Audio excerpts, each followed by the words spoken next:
창세기 39장 1절에서 3절 말씀. 요셉이 이끌려 애굽에 내려가매 바로의 신하 친위대장 애굽 사람 보디발이 그를 그리로 데려간 이스마엘 사람의 손에서 요셉을 사니라.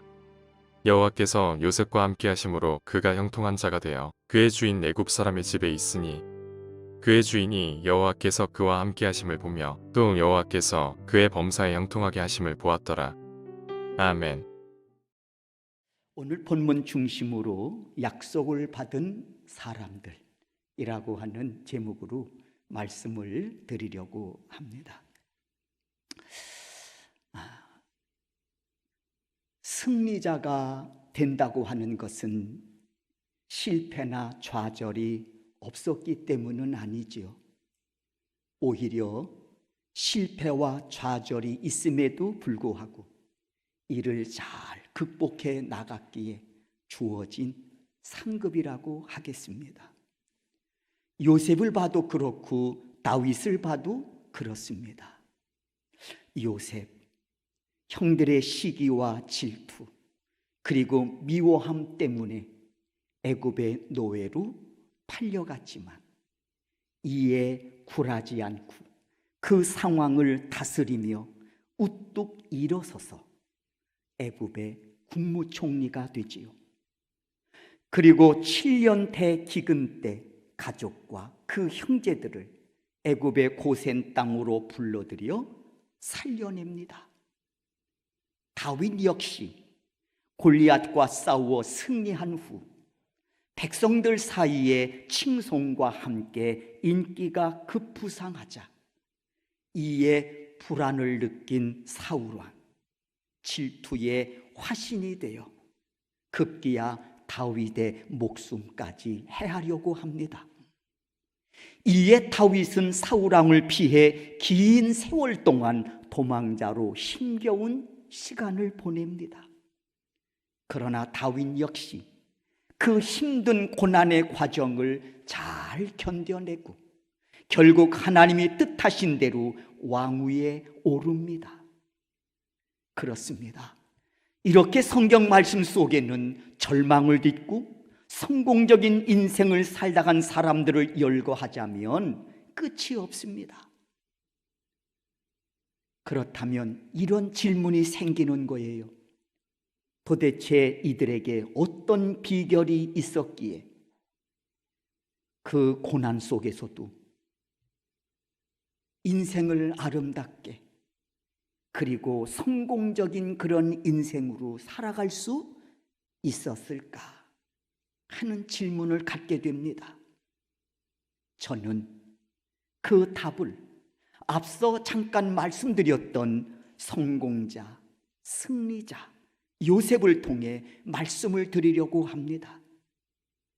이에 관해 말씀을 나눌 때 여러분 역시 그 답을 찾아 멋지고 아름다운 승리자로 오늘을 살아가는 믿음의 사람들이 되시기를 주의 이름으로 축원합니다. 그 첫 번째, 하나님께서 요셉을 통해 주신 답이 있습니다. 하나님이 주신 은혜, 꺾이지 않도록 가라. 하나님이 주신 은혜는 그 어떤 상황 속에서도 절대로 꺾이지 않도록 믿음 안에서 잘 간직해야 합니다. 이유는 분명합니다. 내 삶의 동력이 돼서, 이 은혜는 내 삶의 동력이 돼서 나를 승리자로 세우는 힘이 되기 때문입니다. 예를 들면 이렇습니다. 애굽의 노예로 팔려온 요셉, 보디발 집에서 노예의 삶이 시작됩니다. 절망의 끝을 보는 듯 싶습니다. 그런데 당사자 요셉을 보십시오. 그는 마치 절망아 내가 어디 있느냐 하며 그 고난과 절망 속에서도 전혀 흔들림이 없습니다. 흔들림이 없어요. 무엇이 그를 이렇게 담대하게 했을까? 바로 하나님께서 꿈을 통해 주신 약속의 은혜를 붙잡고 있었기 때문이었습니다. 사실 누구나 이런 절망적인 상황에 처하게 되면 어떤 약속된 은혜라고 하더라도 꺾이기가 쉽습니다.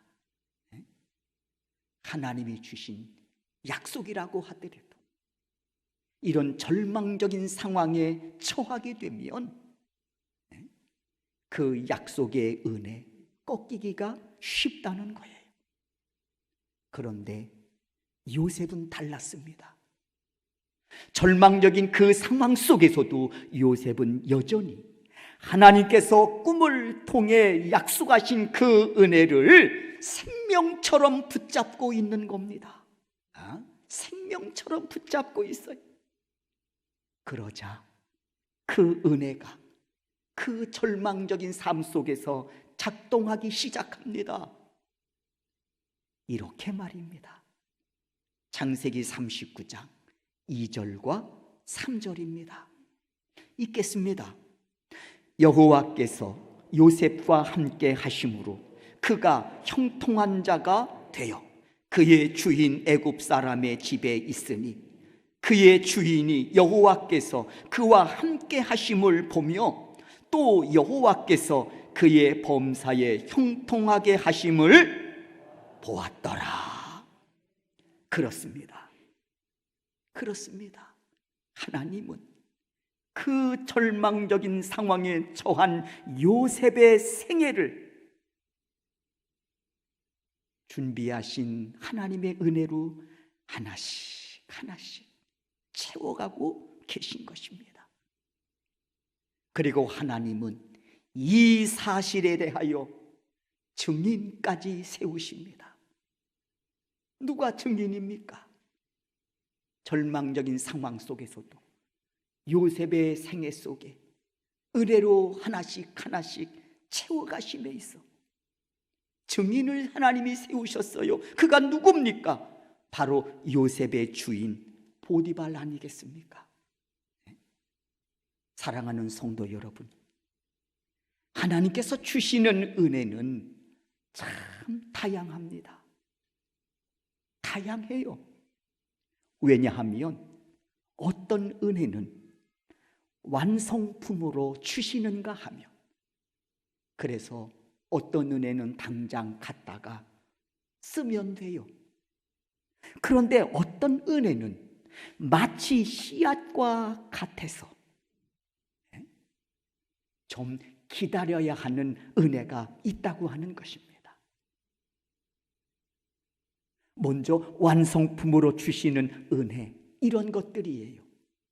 광야로 나온 이스라엘 백성들에게 일용할 양식으로 주신 만나라든지, 그래서 가서 거두어서 먹으면 되는 거예요. 기다릴 필요 없이.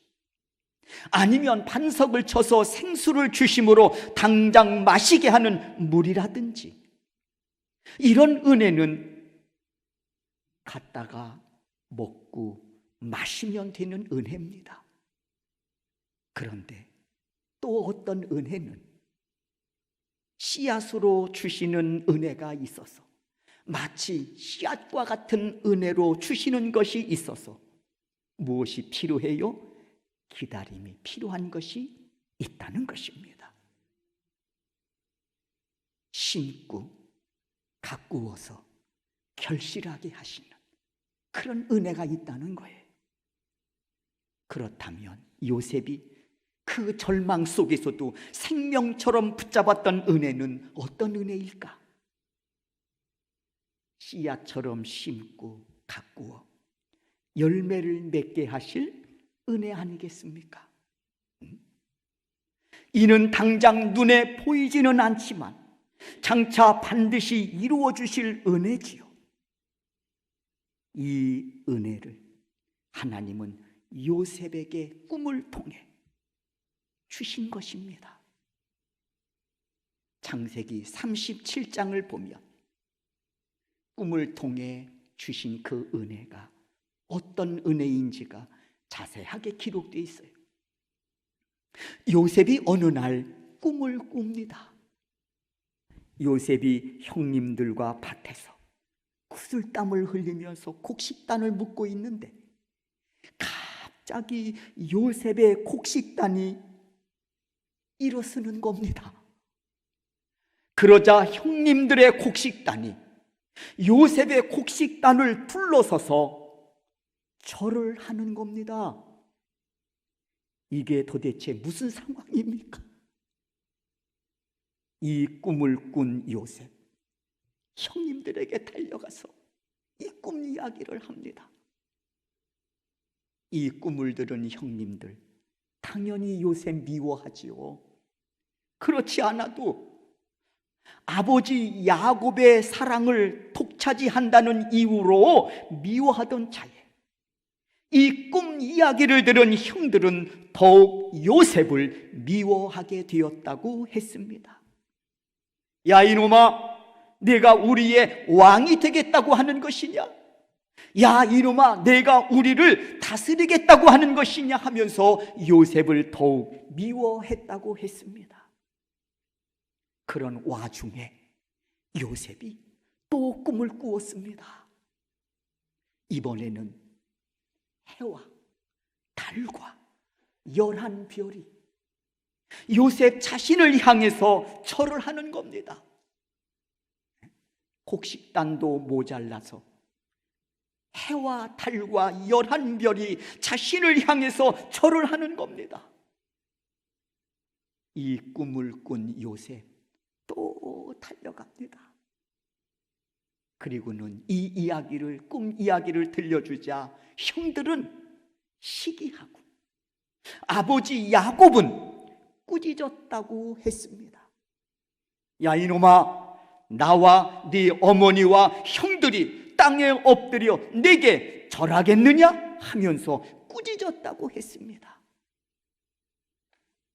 그런데 아버지 야곱은 꾸짖으면서도 요셉이 꾼 꿈을 마음에 간직해 두었더라 했습니다. 창세기 37장 11절입니다. 그의 형들은 시기하되 그의 아버지는 그 말을 간직해 두었더라. 여러분, 꾸짖으면서도 그 꿈 이야기를 마음에 간직해 둔 이유가 뭘까요? 네? 이유는 분명합니다. 그 꿈이 요셉에게 임한 하나님의 은혜임을 알았기 때문이었습니다. 하나님의 은혜임을 알았기 때문이었어요. 그리고 이 사실을 알고 있는 또 한 사람이 있었습니다. 누굴까요? 꿈을 꾼 당사자, 바로 요셉이었습니다. 요셉이었습니다. 아, 이 꿈을 통해서 하나님께서 주실 은혜구나, 씨앗과 같은 은혜구나 때문에 요셉은 이 꿈을 씨앗으로 간직합니다. 그리고 하나님이 내게 주신 인생의 보물 지도로 여기고 소중히 여겨 가슴에 품습니다. 그리고 믿었습니다. 하나님의 인도하심을 따라 살면 반드시 나로 하여금 어떤 상황 속에서도 승리자가 되게 하실 것이라고 하는 것을 믿었습니다. 그래서 그 절망적인 상황 속에서도 이 요셉은 그 꿈을 생명처럼 붙잡고 있는 거예요. 그러나 사실 요셉이 당면한 현실은 어떻습니까? 이 꿈을 이루기에는 너무 거리가 멀어 보입니다. 네? 멀어도 너무 멀어 보여요. 노예의 신분에다 그것도 모자라 성추행범으로 누명을 쓰고 감옥에 갇힌 그런 죄수의 몸이 되었으니 그 꿈이 이루어질 것이라고 믿기에는 너무나도 거리가 멀어 보이는 겁니다. 이 상황에 처한 요셉에게 있어 이 꿈이 무슨 의미가 있겠습니까? 네? 오히려 꿈 때문에 아버지에게는 책망 들었습니다. 그리고 형들에게는 더욱 미움을 사서 애굽의 노예로 팔리우는 처지까지 되었습니다. 그리고 지금은 누명까지 쓰고 옥에 갇혀 있습니다. 이 상황에서 꿈이 그에게 무슨 의미가 있겠느냐 말이에요. 네? 그런데 사랑하는 성도 여러분, 놀라운 사실은 그 절망적인 상황 속에서 요셉은 하나님이 주신 꿈을 씨앗으로 간직하고 꺾이지 않았다는 사실입니다. 주신 그 은혜가 꺾이지 않았어요. 그리고 그 꿈을 자신의 인생에 있어서 보물 지도로 여기고 고난 중에도 가슴에 품고 싹을 틔워 가꾸어 가고 있는 것입니다. 하나님, 이 꿈대로 역사해 주실 줄로 믿습니다. 상황을 바라보면 절망밖에 보이지 않지만, 그러나 이 꿈을 통해 역사하시는 하나님을 바라보면 제게는 소망이 있습니다 하고, 그 고난 중에서도 이 꿈을 가슴에 품고 싹을 틔워 가꾸어 가고 있다는 사실입니다.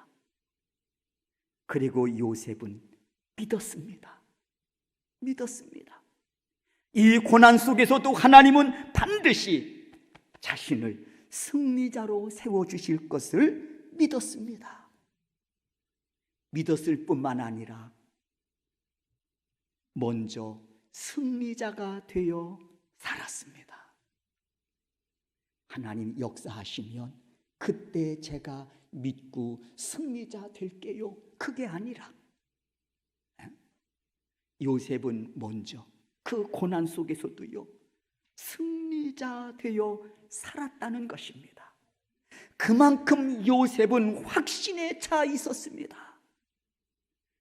이게 사실은 참 믿음인데, 그렇죠, 상황이 이렇다고 믿음이 이렇게 흔들리고 상황이 저렇다고 저렇게 흔들리면 사실 그게 온전한 믿음이라고 할 수는 없잖아요. 상황이 어떠하든 하나님이 말씀하시면, 하나님이 주신 꿈이라면 그렇게 이루어질 줄로 믿습니다 하고 흔들림 없이 올곧게 하나님 한 분 바라보며 달려가는 그 발걸음이 흔들림이 없어야 그게 참 믿음 아니겠습니까?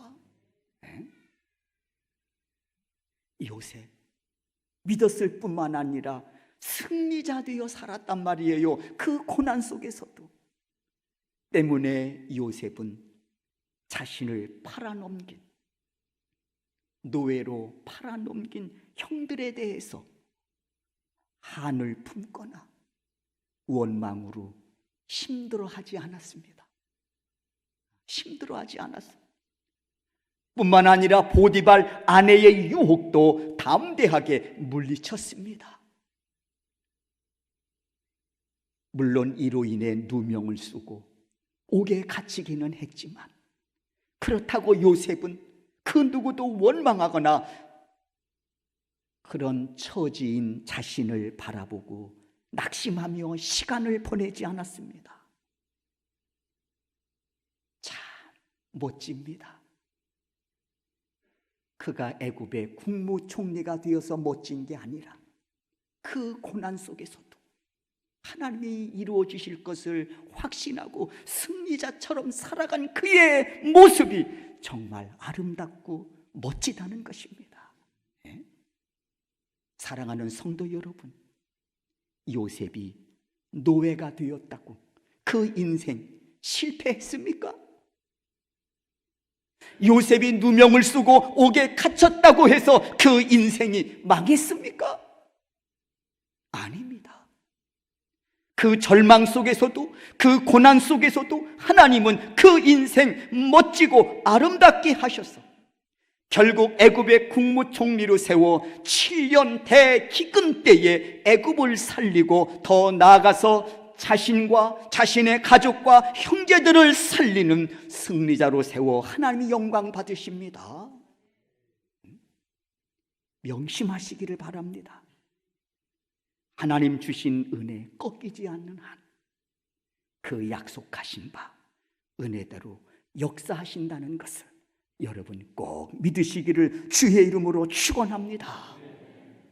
하나님, 이 사실을 요셉을 통해서 오늘 우리에게 말씀하고 계십니다. 내가 네게 베푼 은혜 꺾이지 않도록 가라 하고 말씀하십니다. 이제 우리는 그렇게 살다간, 그 말씀대로 살다간 요셉에게 묻고 싶은 것이 있습니다. 요셉에게 묻고 싶은 것이 있습니다. 누구는 소크라테스 형한테, 테스 형한테 묻고 싶다고 했는데, 우리는 요셉에게, 믿음의 선진, 고난 속에서도 승리자로 살았던 요셉에게 묻고 싶습니다. 고난에 대해 어떻게 생각하십니까? 형들이 시기하고 미워서 은 20냥의 애굽에 노예로 팔아버렸잖아요. 여러분, 그 삶이 만만치 않지 않습니까?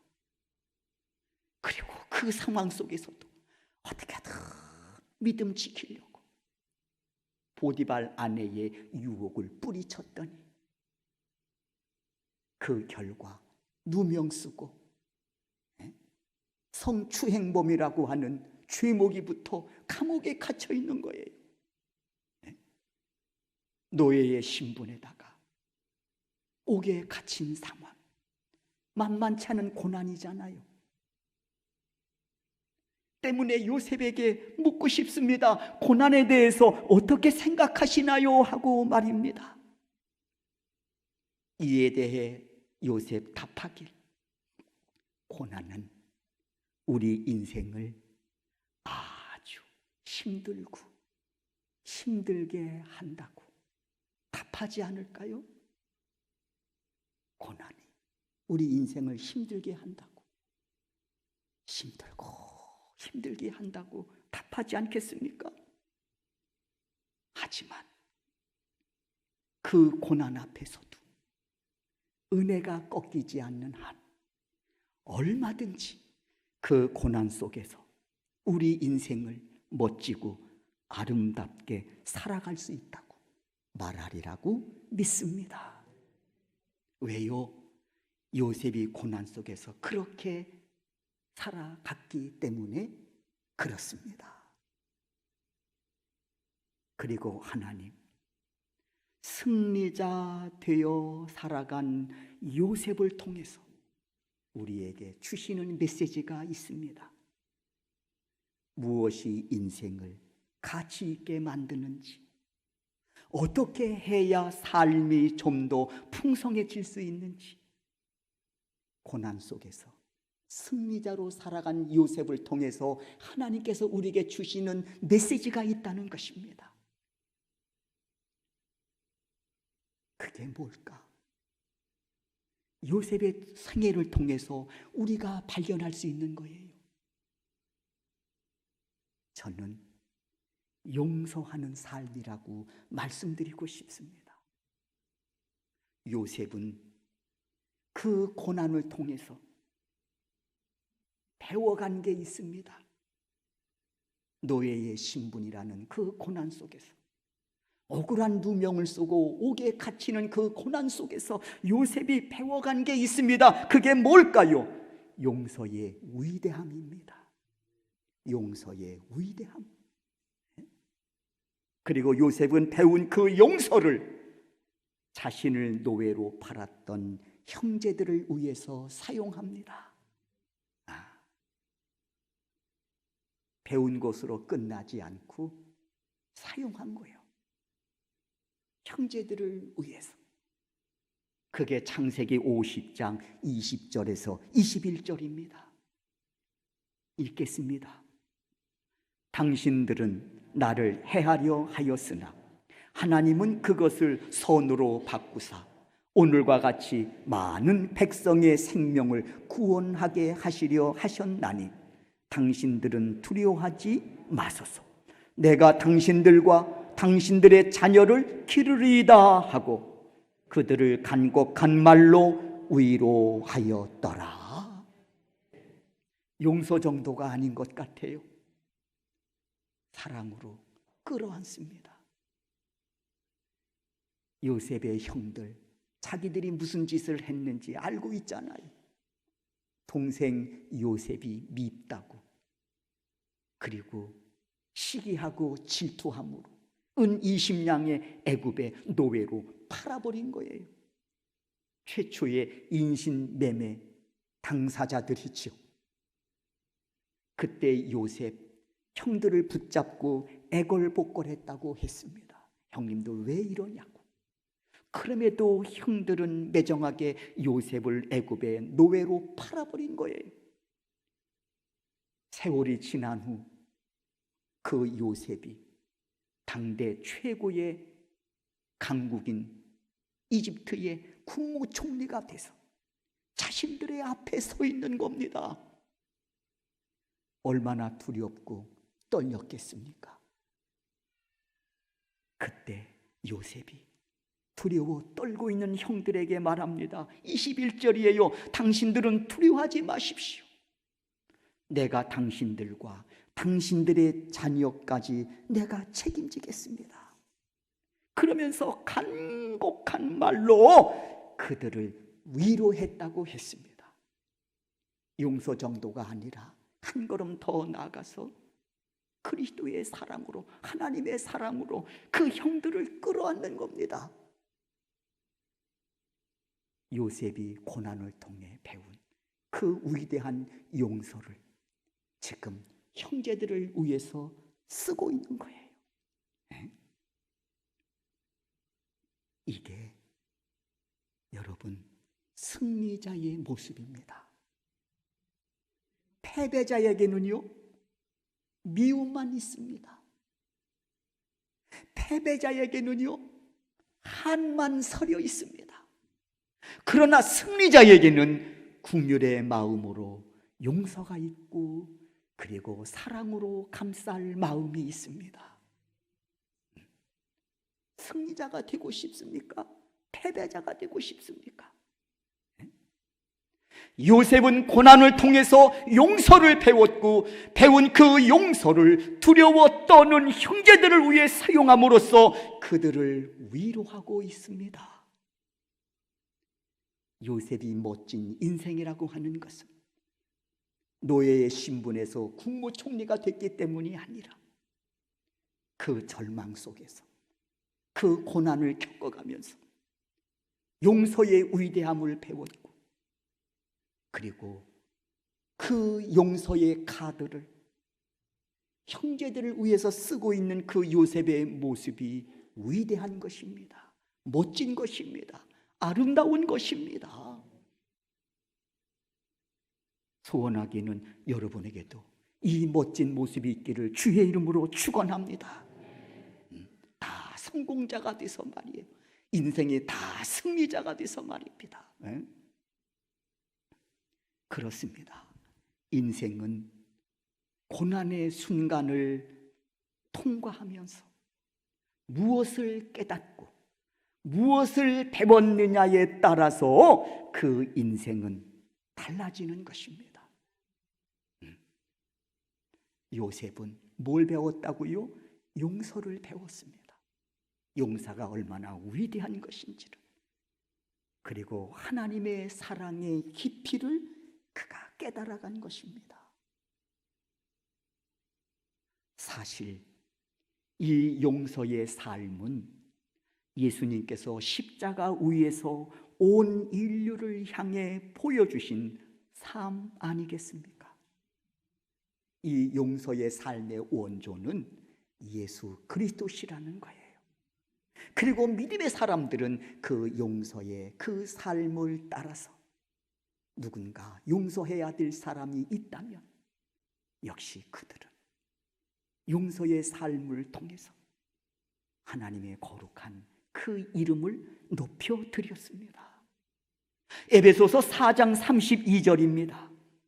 서로 불쌍히 여기며 서로 용서하기를, 긍휼히 여기면서, 서로 긍휼히 여기면서 서로 용서하기를 하나님이 그리스도 안에서 너희를 용서하심과 같이 하라 그랬어요. 그러니까 이 용서가 어려운 게 아니라는 거예요. 하나님이 그리스도 안에서 나를 용서함 같이 그 용서를 가지고 너도 누군가 불쌍히 여기며 용서해야 될 사람이 있다면 가서 그리 하라는 것입니다. 우리에게 없는 것 가지고 하라면 어렵지만 우리에게 주시고 주신 그것 가지고 하라는데 여러분, 뭐 그게 그렇게 어렵겠습니까? 사실은. 사랑하는 여러분, 내가 누군가에게 사랑을 받는다고 하는 것 어떻습니까? 감사하고 기쁜 일이지요. 내가 누군가에게 사랑을 받고 있다는 사실에 대해 감사하고 기뻐할 수 있습니다. 하지만 이보다 더 기뻐하고 감사할 수 있는 일이 있어요. 그게 뭐냐? 그것은 내가 누군가를 사랑할 때입니다. 사랑할 때 받는 감사와 기쁨보다 내가 누군가를 사랑하고 그를 감사할 때 그 기쁨은, 그 감사는 더 크고 더 높다는 것입니다. 여러분 경험해 보셔서 다 아시잖아요. 사랑받을 때 기쁩니까? 내가 누군가를 사랑할 때 가슴 설레고 더 기쁩니까? 후자잖아요. 용서도 마찬가지예요. 내가 누군가에게 용서를 받는다고 하는 것 감사한 일입니다. 기뻐할 일이지요. 그러나 더 감사하고 기뻐할 수 있는 일이 있습니다. 그게 뭡니까? 내가 누군가를 그리스도의 사랑으로 용서할 때입니다. 용서할 때 더 기쁘고 더 감사하다는 것입니다. 그것이 하나님께서 우리에게 예비하신 은혜인 줄로 믿습니다. 여러분 소망하기는 하나님의 은혜 꺾이지 않아서 그 은혜로 여러분 꼭 승리자가 되실 뿐만 아니라 승리자로서의 멋지고 아름다운 삶, 하나님이 내게 주신 그 용서의 삶을 통해서 필요한 자가 있다면 달려가서 그를 용서하고 사랑하는 삶을 통해서 내 삶이 더 가치 있고 의미 있고 아름답게 그리스도 앞에서 내 삶을 꾸려가는 복된 여러분들이 되실 수 있기를 주의 이름으로 축원합니다. 우리는 누가 뭐래도 이 은혜로 오늘을 살아가는 믿음의 사람들입니다. 십자가 사랑으로 죄 사함 받는 기쁨도 주셨습니다. 그리고 그 은혜로 믿음 안에서 영생의 길을 걸어가게 하셨습니다. 뿐만 아니라 그 길을 걸어가는 우리에게 하나님이 함께 하심으로 그 은혜가 내게 공급하시는 그 은혜가 얼마나 위대하고 얼마나 신실한지를 알게 하셨습니다. 이 시간 사랑하는 성도 여러분, 다시 한번 결단하는 시간 되기를 소원합니다. 하나님이 주신 은혜, 어떤 상황 속에서도 절대로 꺾이지 않도록 믿음 안에서 잘 간직하겠습니다. 그리고 그 은혜 속에서 하나님의 주신 그 위대한 용서의 기쁨도 내 안에 누릴 뿐만 아니라 용서가 필요한 사람 찾아가서 십자가의 사랑으로 그를 용서하고 그리고 그를 감싸므로써 용서를 통해 예비하신 하나님의 그 은혜가 내 심령 속에 강같이 흐르게 하겠습니다. 이 결단이 예배를 드리고 있는 여러분의 입술을 통해서 선포될 수 있기를 주의 이름으로 축원합니다. 그래서 하나님이 세워주신 여러분의 삶의 현장 속에서 그 은혜가 얼마나 크고 그 은혜가 얼마나 위대한지 증거하는 증인으로 오늘을 살아가는 여러분 되시기를 주의 이름으로 축원합니다. 기도하겠습니다.